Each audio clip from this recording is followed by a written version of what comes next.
네, 바로 시작해 보겠습니다. 세 가지로 한번 다뤄보려고 하는데요. 특별방송 정말 오랜만이죠. 가급적이면 여러분들 시간을 많이 뺏지 않기 위해서 특별방송 편성은 잘 하지 않고 일일 브리핑 앞쪽에 좀 특별한 이슈들을 최근에 다뤄왔습니다. 특별방송 내용 저도 너무 많이 찍다 보니까 정신이 없었어요. 잠시만요. 이게 오락가락 하는구나.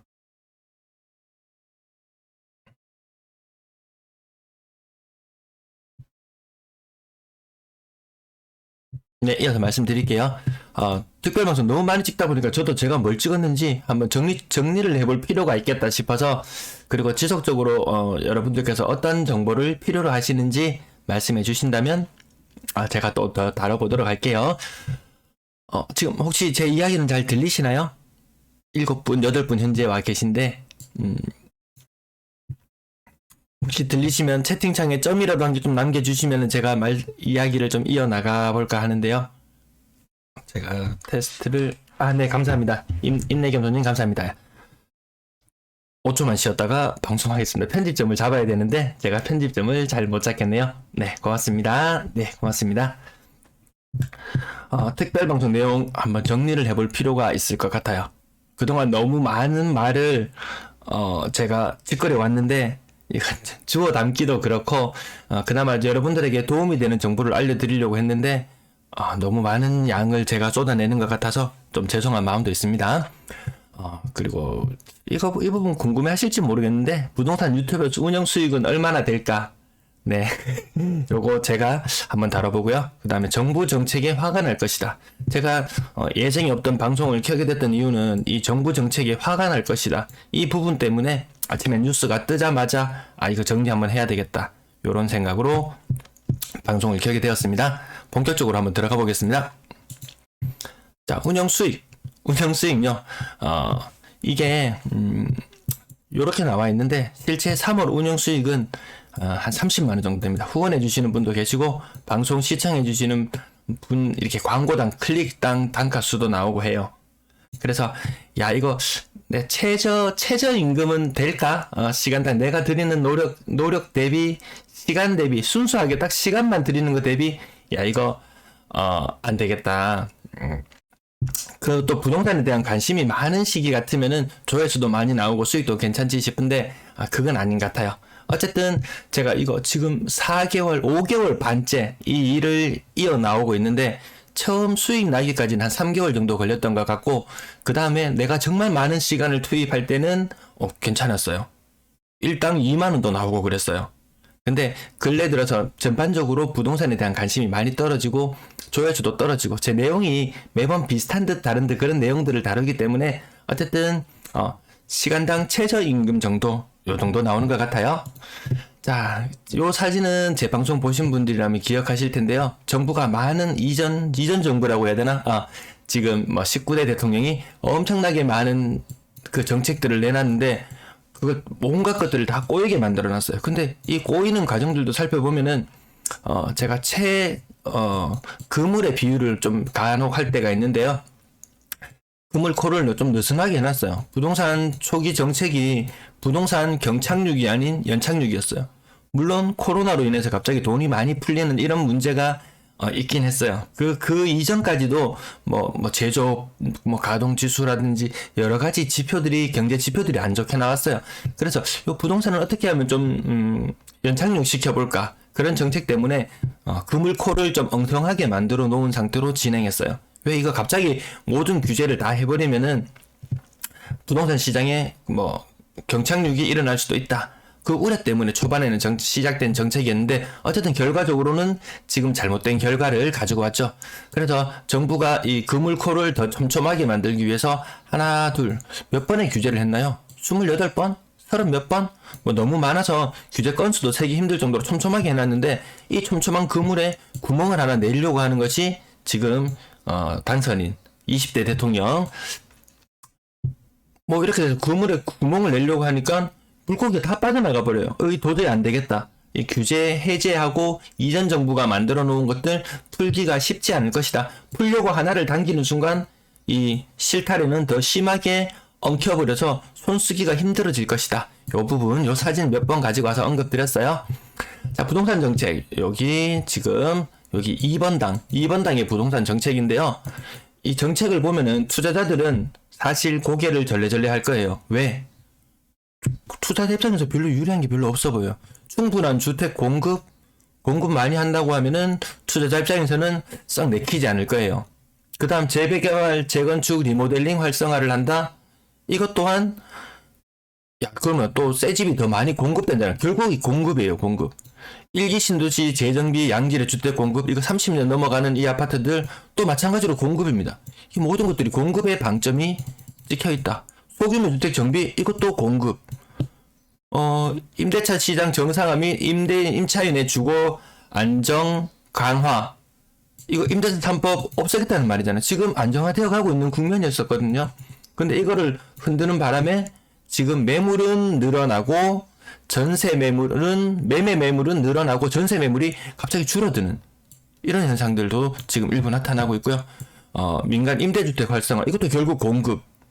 부동산 세제 정상화, 이거 건들려면 머리 아픕니다. 종부세, 재산세, 뭐 통합해서 종부세 없앤다. 말은 없앤다고 하지만 이거 일반 보유세로 통합되어서 넘어간다. 이거 없앨까요? 이거 가만히 앉아 있어도 세수가 얼마인가요? 한 8조? 올해는 한 10조까지 거치나요? 이거 재산세 1년에 거쳐지는 일반적으로 보유세, 그냥 종부세가 없을 때 일반 재산세가 거치는 게 한 12조? 이 정도 되나요? 자동차세가 얼마인가요? 한 8조 정도 되나요? 제가 정확하진 않아요. 예전에 그냥 얼핏 봤는데 자동차세가 한 8조 정도. 이거 가만히 앉아있어도 종부세로 8조가 거쳐요. 자동차세 내는 사람들 좀 억울한 마음 좀 있을 거예요. 왜냐? 야, 나는 진짜 저도 한 10년 넘은 차를 타고 있는데 자동차세가 한 40몇만 원 나오던가? 야, 3억짜리 집 가지고 있어도 그 정도 세금밖에 안 나오죠. 100만 원 안 나오죠.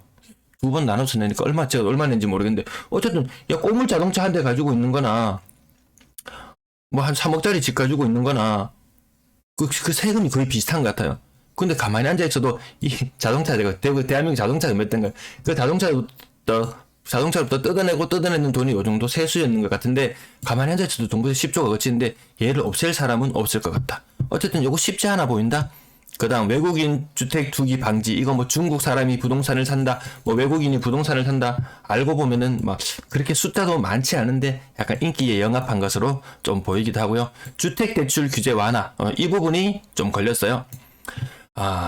네. 따지고 보면은 이 정책들을 딱 봤을 때, 따지고 보면 2번 당을 찍은 이유는 없었다.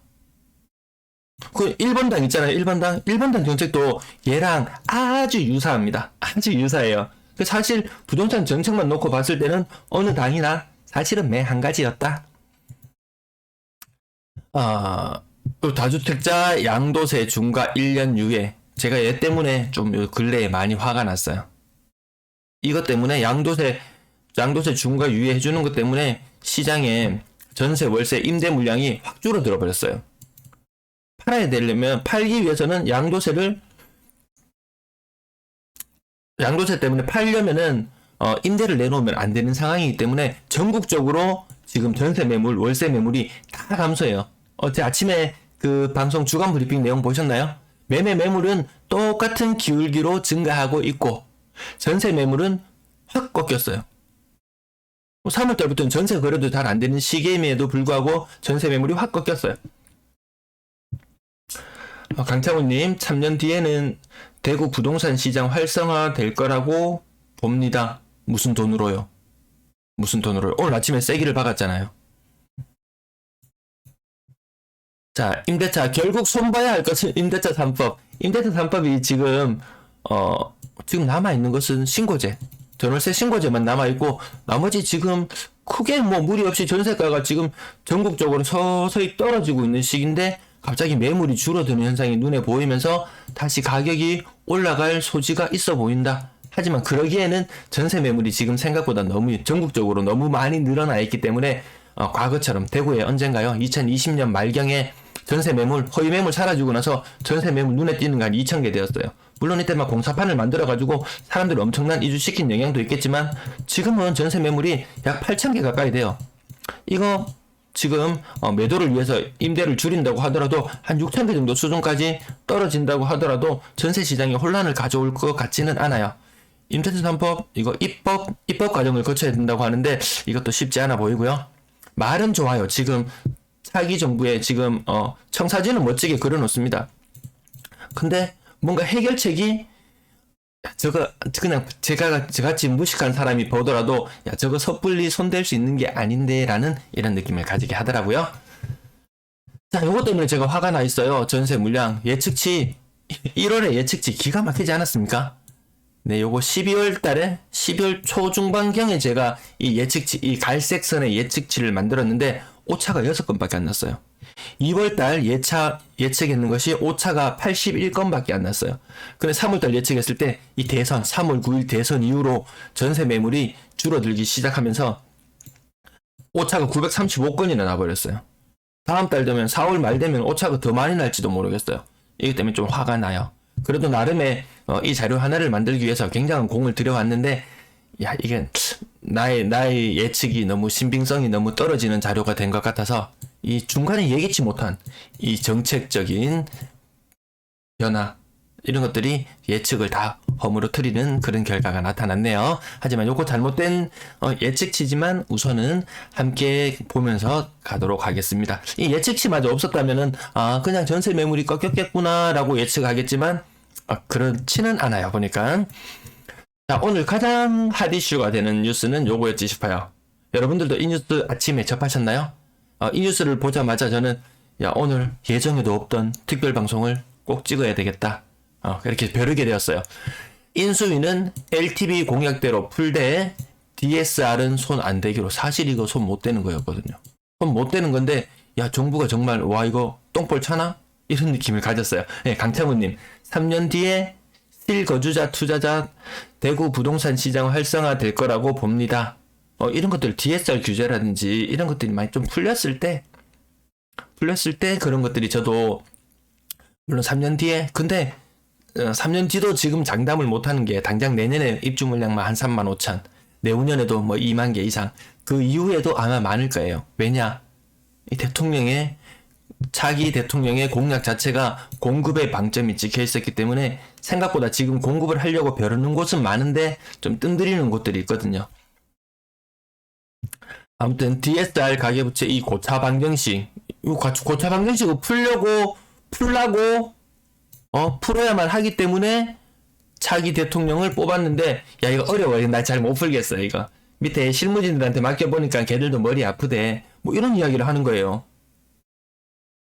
이거 풀라고 뽑아놨는데 풀어줘야 되는데 근데 풀어줘야지만 그전 뉴스도 있네요. 3월 28일자 뉴스도 있네요.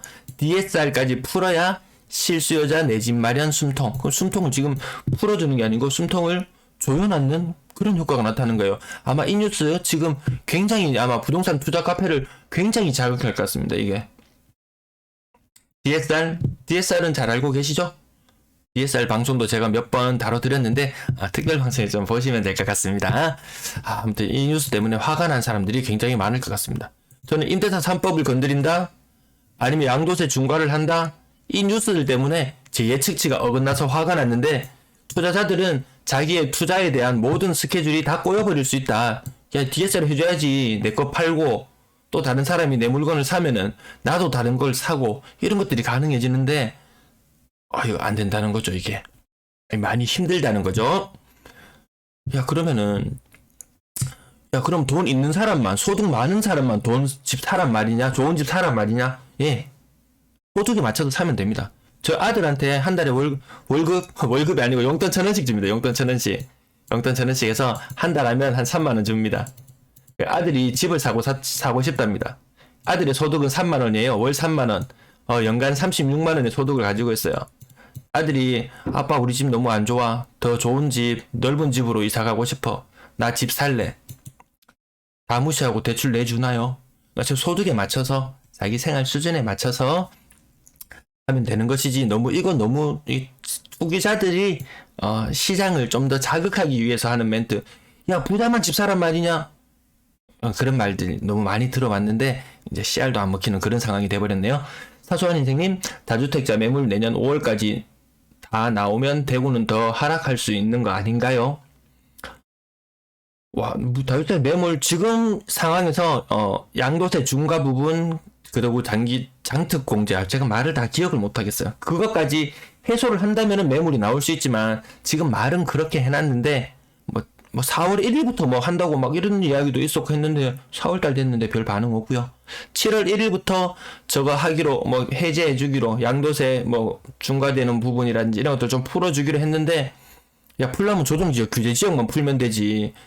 그거 뭐 이거 풀고 저거 풀고 온갖 입법 다 하고 생색내고 하는 거 필요 없거든요. 규제지역 해제해주면은 그 말인즉슨 양도세 중과되는 부분이 사라지고 장특공제도 다시 살아나고 이런 것들이 되는데 그거 아니거든요. 지금 야 좀 시간 지나보세요. 7월달 지나고 나고 나중에 입법 예고했는데 야 민주당이 1번 당이 우리 앞길을 막네. 1번 당 때문에 안 되겠다. 이렇게 해버리고 넘어갈 소지가 더 커 보여요.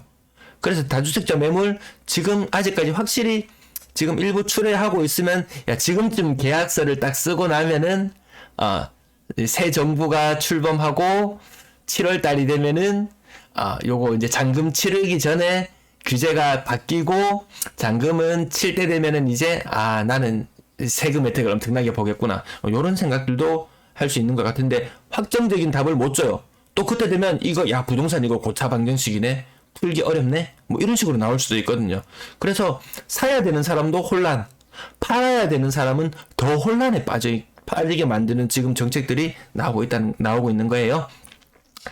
자연님, 올 땐요, 상승 기대감 때문에, 다주택자들은 전부 투자 목적이라서 매물 안 나올 수도 있어요. 아니에요. 자연님, 이 다주택자들 실질적으로 정말 이 찐 부자들이라고 말하는 다주택자들 두 채 세 채 가지고 있는 사람들 나중에 뒤에 특별 방송에서 다뤘던 내용에서 보시면 종부세 때문에 이 가지고 있을 메리트가 그닥 없어요.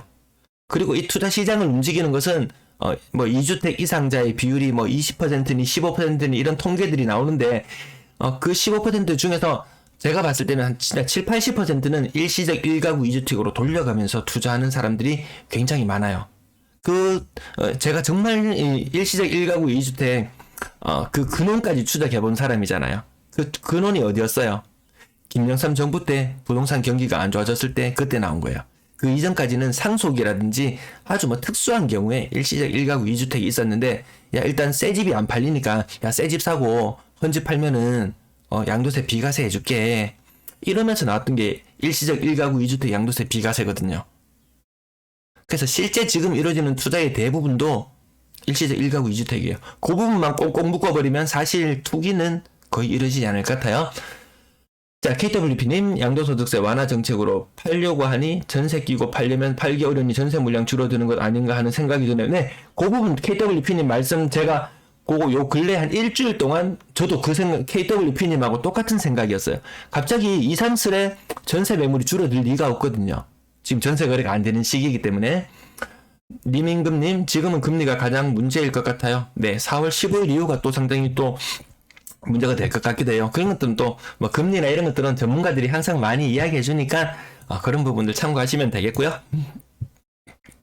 제가 오늘 방송을 또 하게 된 이유는 특별 방송했는 걸 이제 한번 정리를 한번 해볼 때가 되었다. 2021년 이 11월부터 이 엄청난 작업을 했는 것들 있잖아요.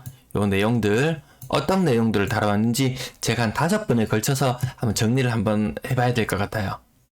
맞았는 부분도 있고 틀렸는 부분도 있고. 자, 상윤화정파크드림 신고가 넌 누구냐? 이거 11월 11일 자료예요. 여기도 보면은 나름대로 제 소설이라고 했었는데 이런 현상들이 많이 목격되죠. 이 뜬금없이 쏘아지는 이 상윤화정파크드림 신고가 4억 9천만 원. 이 엄청나게 신고가 이거 하나 터질 때마다 난리 나잖아요. 자, 그래서 보니까 이 추세의 흐름을 따라가는 것보다 너무 껑충 뛰었다. 이거 사실 일어나기 힘든 일이다. 네.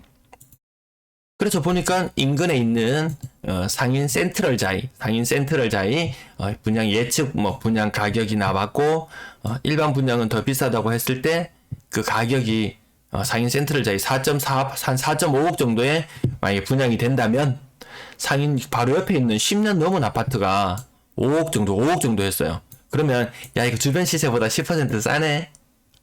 그러면서 요게 제가 그때 했던 의혹이었어요. 근데 최근에 남산 롯데캐슬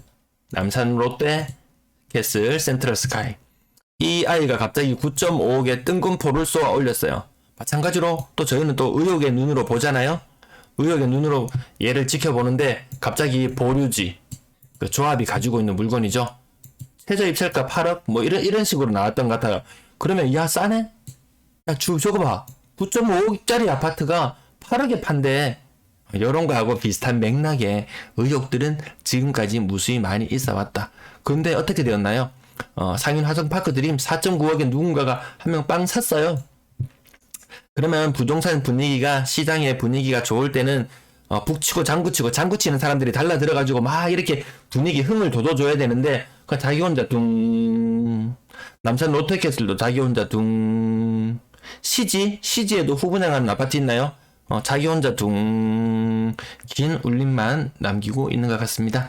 지금이야 그때나 하는 방식은 똑같다. 물론 과거에도 똑같았다. 근데 과거에는 이거 실거래 신고 허위 거래 실거래 신고했다 취소하고 이런 것들 문제 때문에 이런 일들이 더 많이 있어 왔지만 추정만 할 뿐 뭐 되지는 않았다. 뭐 이런 부분이고요. 그 다음 대구 지역 아파트 종부세 계산하기. 종부세 계산하기도 제가 11월 18일 날 다뤄드렸었네요. 이때 종부세 10억 2천만원짜리 2개. 신고가대도 유선님 DSR은 그대로라고 하네요. 네, 그게 오늘 가장 큰 이슈고 앞으로도 가장 큰 이슈가 향후 몇 개월 부동산 시장에서는 가장 큰 이슈가 될 것 같아요. 그러면서 지금 차기 정부에 대한 신뢰가 바닥에 떨어졌다고 지지했던 사람, 이건 지지하지 않았던 사람들이건 뒤에서 욕은 엄청나게 많이 할 것 같아요. 금리가 제일 무서운 시기 맞는 것 같고요. 4%, 6%, 7%, 8% 이야기는 막 나오는데 막 그렇게 높아지지는 않을 것 같아요. 단기적으로 봤을 때는 한 1, 2년 내로 그렇게 높아지지는 않을 것 같아요. 금리가 제일 무서운 시기인 것 같고요. 자연님, 신고가대도 추가 매수 세력이 없어서 힘을 못 쓰니. 맞아요. 북치고 장구 칠만한 그런 분위기가 아닌 것 같아요. 거기 아니어도 투자처가 너무 많거든요. 주위에 프리미엄, 저가의 프리미엄 형성된 곳들, 향후 5년, 10년을 내다본다면 진짜 삐까분쩍하게 탈바꿈될 만한 그런 동네들도 프리미엄이 지금 굉장히 낮은 편인데 다른데 북치고 장구 치지는 않을 것 같아요. 2022년에 종부세 흐름도 한번 예측해 봤었는데요. 얼마 전에 뭐 또 이 금액들 또 나왔죠. 뭔가요? 공시 가격? 네, 공시 가격 같은 거 발표되면서 얼마나 충격이 큰지 10억 2천, 공시 가격 10억 2천만 원짜리 두 채가 된다면 이거 대략 15억짜리 아파트 두 개예요. 대구에서는 그나마 잘 나간다고 하는 수성구 국평 아파트 두 채 정도 가지고 있으면서 한 채를 세를 놓는다면 총 납부 세액이 얼마냐면은 재산세, 이거 보유세, 재산세와 그리고 종부세를 포함하게 되면은 총 토탈 한 3,600만 원 정도 되거든요. 15억짜리 전세, 15억짜리 아파트 월세 300만 원 받나요? 300만 원 받을까요? 좀 애매하죠. 네. 물론 개인 명의로 두 채를 가지고 있을 때 이렇게 계산했을 때 이런 식이었는데 제 예측치와는 크게 달라지진 않는 것 같아요. 그러면 2020년에는 종부세가 얼마였느냐? 1,200만 원. 작년에는 2,800만 원. 올해는 3,500만 원이 넘는 종부세를 맞이하게 된다는 거죠. 이거 다주택자들 계속 보유하고 싶은 마음이 솔직히 좀 안 들 거예요. 막 공동명의로 돌리려고 하니까 막 15억짜리 아파트, 야 이거 부부 공동명의로 하자. 7.5억씩 나눠서 하자. 야 진작에 이거 공동명의로 해놓을 걸. 이거 하려고 하니까 얼마인가요? 이거 6억까지 공제하고 1.5억에 대해서 증여세를 내고 7.5억짜리 취득세를 내고 야 이 생돈 나가는 거 너무 아까워요. 근데 장기적인 플랜으로 봤을 때는 야 하긴 해야 되겠다. 이 종부세 너무 무섭다. 어제 세금 부담이 너무 커지기 때문에 가지고 있어야 되나 말아야 되나 이런 고민들도 좀 할 수 있는 시점에 정부에서는 양도세를 뭐 완화해준다 이런 이야기 하니까 솔직히 팔고 싶은 마음도 살짝 들 것 같아요. 자, 11월 2일자 방송 내용이네요. 잔금 대출 불가로 인한 안타까운 상황 왜 일어나고 있는가? 이것의 핵심은 안타까운 사연의 핵심은 DSR 때문이다. DSR. 그때 사람들이 심각하게 생각하지 않고 있었을지 모르지만 DSR 때문에 문제가 생겨난다. 이 부분 생각해 보시고요. 그 다음 11월 10일자 내용. 대구 지역 증여세 계산하기. 결과는 증여세도 무섭다. 과거에 증여를 하려고 했는데 증여하려고 막상 생각해보고 계산기를 두드려 보시면은 증여세 겁나게 무섭거든요. 돈에 뭐 한 5억짜리를 증여한다. 이거 얼마 정도 들고 있어야 되나요? 한 1억? 5억 이상이면은 이거 증여세율이 한 20% 정도 될 것 같은데 1억 정도 현찰 들고 있어야 됩니다. 증여 수증자가 1억 정도 들고 있어야 되는데 그러면 취득세도 또 나가잖아요. 취득세도 나가야 되지. 3억 이상이면 또 취득세 이것도 세율도 더 높아져서 돈도 더 많을 건데 1억 이상의 5억짜리 아파트 증여해 주려고 하면은 1억 이상의 현금을 가지고 있어야 된다. 근데 1억의 돈을 안 가지고 있다면 또 여기에다가 또 증여세를 내는 부분에 대해서 또 증여를 해야 되니까 이 1억에 대한 증여세도 또 돈 1,000만 원이 또 나갈 거고 이 증여도 결코 쉽지 않다. 이 부분이었고요. 그 다음 11월 12일자 내용인데요. 칠곡 힐스테이트 대시양 도남 사고 싶어요. 칠곡 지역에 관심 있으신 분이 있으셔서 요 내용을 한번 살펴봤었는데 요 내용 제가 덧붙이진 않았는데 요 부분 살펴보시면은 야 내가 물건을 사고 싶은데 지금 무주택자 입장에서 사고 싶은데 하시는 분들은 내가 어떤 부분을 참고하면 되겠구나. 제가 참고하는 사이트는 제 영상 하단 부분에 보시면은 다 눌러 놓잖아요. 내용을 다 링크를 다 해놓잖아요. 그 부분들을 같이 참고해 보시면은 내가 어느 지역에 투자를 하려고 했을 때 저걸 참고하면은 좀 도움은 되겠구나. 저한테 일일이 요거 자료 다 조사해 주세요 하면은 요 자소 힐스테이트 요거 자료 조사하는 데만 한 4-5시간 걸렸을래나? 그 이상 지금 투자하고 다시 시간을 하고 영상을 만들고 하는데 그런데 개인의 힘으로 해도 영상을 만들 목적이 아니면은 조사는 비교적 더 쉽게 할 수 있을 것 같습니다. 대구 아파트 급매가 떴다. 요거 11월 21일자인데요. 제가 이 영상으로 굉장히 많은 관심을 받았습니다. 이 조회수가 한 2만, 3만 막 이렇게 나왔어요. 그 전에 조회수 한 1000단위만 나와도 야 대박이다. 저는 솔직히 야 대박이다 이렇게 생각하던 그 시절이었는데 조회수가 몇만을 찍어버린 그 영상이었습니다. 그래서 급매의 정의부터 다시 내려보자고 하면서 급매는 10% 하라. 급급매, 초급매, 초초급매, 뜨리미까지 포함해서 막 있었는데 실제로 거래가 뜨리미 거래도 막 30% 하락하는 거래도 간혹 일어났어요. 그 다음 급매. 어쨌든 급매 이 시장에 우리가 이 매수자의 입장에서 바라보는 급매는 이 정도 시각으로 바라보는데 매도자의 입장에서 바라봤을 때는 또 다를 것 같다. 어쨌든 매도자가 원하는 급매는 있지만 매수자가 원하는 급매는 잘 없다. 아파트 여러 개 아파트들을 막 분석해 놓고 그때 막 차트를 살펴보면서 최근에 가격 흐름까지 같이 살펴봤을 때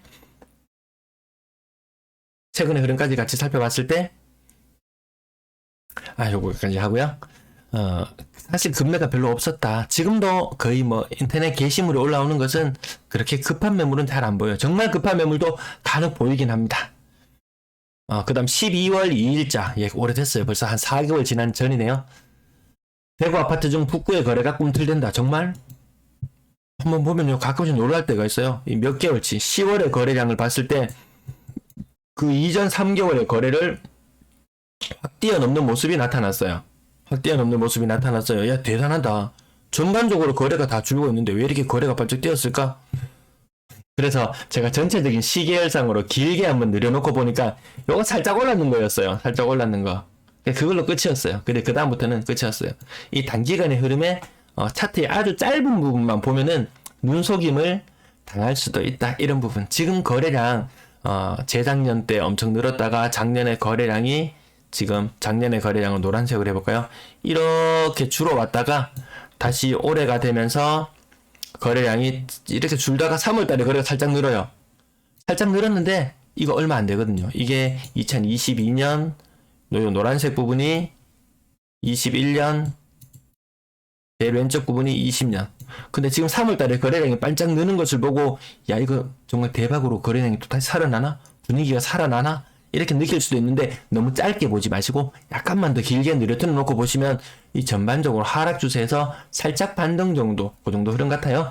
감창훈님 태평로 라인 중내, 본내, 영내, 미분양 아파트 어떻게 정리될지 참 궁금하기도 하고 실거주자 입장에선 타이밍 잘 잡아서 매수하는 시점 기회가 올 거라고 봅니다. 물론 현 상황으로 봐서는 분양가가 20% 이상은 거품이라고 생각이 드네요. 저것들은 모두 다 비슷해요. 분양가에서 뭐 이것저것 플러스 되면은 거의 6억 정도 선. 결코 이 싼 돈은 아니다. DSR로 계산해 봤을 때 평균 연봉 5천만 원인 사람이 이거 얼마를 갚아야 되나? 1년에 빚으로 갚을 수 있는 돈이 2천만 원. 1년에 2천만 원을 갚는다. 거의 이 몇 년인가요, 이거? 6억에 자기 돈 한 3억 있다면 3억의 대출을 내더라도 이 기간이 장난 아니에요. 6억 결코 적은 돈은 아닌데 추후에 저쪽 동네들이 얼마나 성장을 할 수 있을지 그 옆에 따로 뭐 사업 공간이나 이런 것들 그 전에 저기 어딘가요? 뭐 죽전 내거리 이쪽에 몇 년 전에 막 중학교도 없어지고 이랬어요. 정말 아주 개발이 몇 년 있으면 엄청난 개발이 될지 아무도 몰랐잖아요. 그 인근에 있는 학교들도 막 없어지고 중학교도 없어지고 볼리 내거리 그 인근에 거기 무슨 중학교가 없어졌나요? 뭐 동볼리 중학교, 뭐 세볼리 중학교 뭐 이러면서 학교가 없어진 지 얼마 되지도 않는데 또 이 집만 잔뜩 지어 놓으면은 좀 그런 문제도 있을 것 같은데 어쨌든 그 부분은 차치하고 넘어가고요. 또 역세권 근래 들어서 이 2호선 역세권 한 3, 4년 전에는 막 원도심이 열풍이었어요. 2호선 그런 이야기 잘 없었어요. 원도심이 열풍이었다가 지금 2호선 역세권 밀고 있는 사람은 2호선 역세권 어디 쪽인가요? 뭐 죽전 내거리 아니면 뭐 CG 뭐 이쪽인가요? 범어 내거리 어느 쪽인가요? 왜 이쪽을 지금 2호선 라인이라고 하면서 계속 막 분위기를 몰아가고 있는데 인터넷에 찾아보시면 구글 같은 데 찾아보시면 2020년 대구 도시철도 역세권 통계라는 이 자료를 볼 수 있어요. 이 보고서에 엑셀 파일에 굉장히 많은 데이터가 있어요. 뭐 난 자영업을 할 거야 하시는 분들은 그곳에 인구가 얼마나 포진되어 있고 유동인구는 얼마나 되는지부터 해서 어느 정도의 인구가 살고 있는지 어느 연령대가 살고 있는지 이런 굉장히 많은 알짜 자료들이 있어요. 사업을 하시는 분이 참고를 하셔도 되고 부동산을 투자하시는 분이 참고하셔도 되고 아무튼 지금 2호선에 대해서 굉장히 떠드는 사람들이 인터넷 게시판에 많이 있는데 이 자료를 보시고 나면은 약간 저거는 허구네 누군가 만들어내고 시장을 주도해 나가려고 하네 이런 느낌도 지울 수가 없었어요. 12월 3일 2021년 12월 3일 날 방송했던 내용인데요. 범사만삼 분석하다가 나는 똥유튜버가 되었다. 이때 좀 멘탈 좀 나가가지고 수습하는데 시간이 좀 걸렸어요.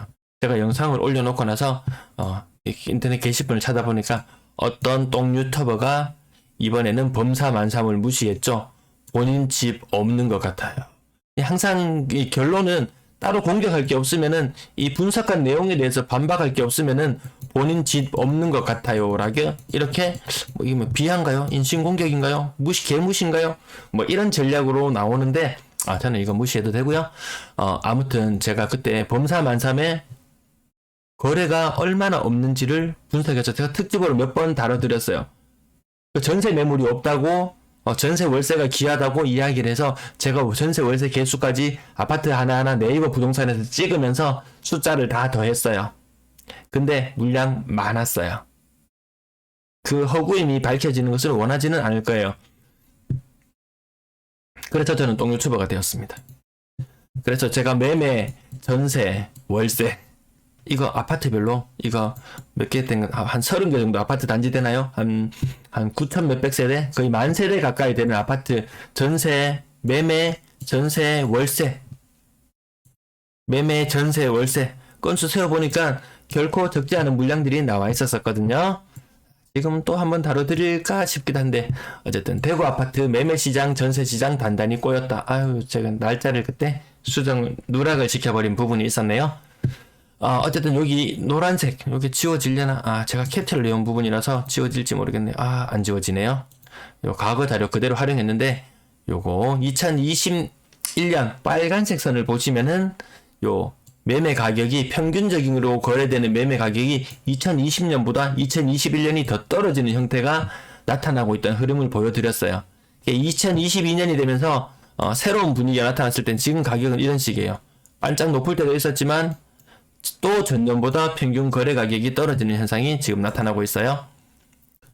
전세 시장도 마찬가지로 꼬였다는 말은 이때 이후로 평균 전세 가격이 무한정 오를 것 같았지만 평균 전세 가격이 떨어지더라.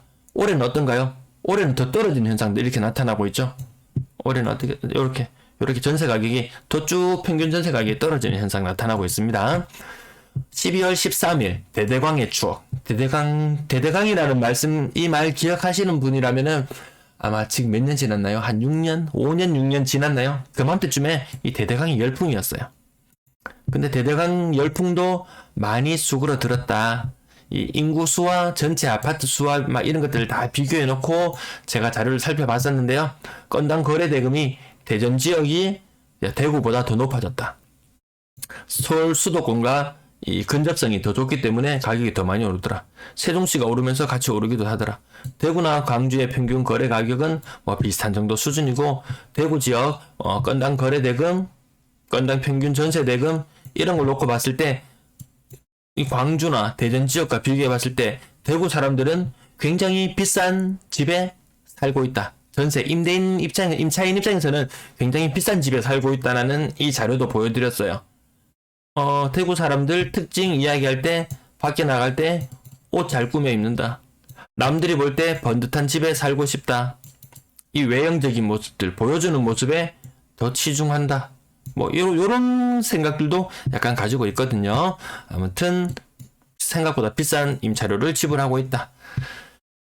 제가 10개 영상 그 다음에 뭐 수성구 지역에 뭐 수석이 나왔다. 그래서 이 지역을 띄우려는 것도 있었고, 조정지역 해제, 일시적 2주택자 어떤 포지션을 취해야 되는지, 그리고 요건 제가 방송 찍어놓고 올리진 않았어요. 어떤 사람이 근래에 남산 롯데캐슬 센트럴 스카이 그거 나 신고할 거라고, 그거 9.5억에 거래되는 거 그거 사기라고 신고할 거라고. 신고해봐도 별 볼 일 없어요. 제가 신고를 해보고 한 달을 기다려서 결과를 받아봤어요. 이상 없었어요. 제가 봤을 때는 99.9% 확신을 가지고 신고를 했는데 안 되더라고요. 어쨌든 또 다른 내용들 쭉 이어서 많은 내용들을 다뤄봤어요. 한 달에 걸쳐서 지금 너무나 많은 내용을 다뤄와서, 근데 그때 내용이 생각보다 지금 봐도 생각보다 볼만한 내용이 제법 있을 거예요. 제가 심혈을 그때 기울여서 만들던 시기였는데 지금은 야 그거 왜 하냐, 특별방송 낯간지럽다 그만 좀 해라 라고 했을 때도 제가 막 많은 내용을 다뤄드렸어요. 이 내용들 지금 참고해 보셔도 특별방송 따로 이렇게 제가 채널이 아니고 재생 목록을 따로 만들어 놨는데 참고해 보셔도 도움이 될 것 같습니다. 많은 부분을 나눠서 관심을 가지는 신월성에 대해서도 꾸준히 추적했고, 범사만삼에 대해 추적했고, 그 다음에 DSR이나 이런 부분들 다뤄봤었고요. 그 다음 거래량을 꼭 확인하자. 이 단기간에 보고 끝날 자료는 아니다. 그리고 미분양 추이는 어떻게 될 것인지, 그리고 CG지구도 관심 있는 분이 있으셔서 제가 특별 방송을 한 번씩 다뤄봤고요. 전세 시장을 제가 가장 많이 눈여겨보고 가장 많이 다뤘던 이유는 매물이 증가한다, 그 다음 금리가 오른다, 이런 여러 요건을 봤을 때 전세 시장 결국 호락호락하지는 않을 것 같았다. 그런 느낌이었어요. 그리고 3월 7일 날 한 달 전쯤에 다뤘는데 스태그플레이션 요 부분을 다뤄봤는데, 지금도 뉴스에서는 가끔 이런 말들이 나오는 것 같아요. 그리고 전세시장 깨알 예측, 미친 적중률, 이때까지만 해도 돗자리 펴러 가는 줄 알고 좋아했었는데 지금 예측치를 너무 많이 벗어나서 아무튼 기분이 살짝 안 좋았습니다. 오늘도 시청해주셔서 감사합니다. 댓글 보고 말씀, 의견 주실 분 있으시면, 말씀 나누실 분 있으시면은 채팅창에 남겨주시면 잠시 이야기하다가 마치겠습니다. 방송이 너무 길어졌죠?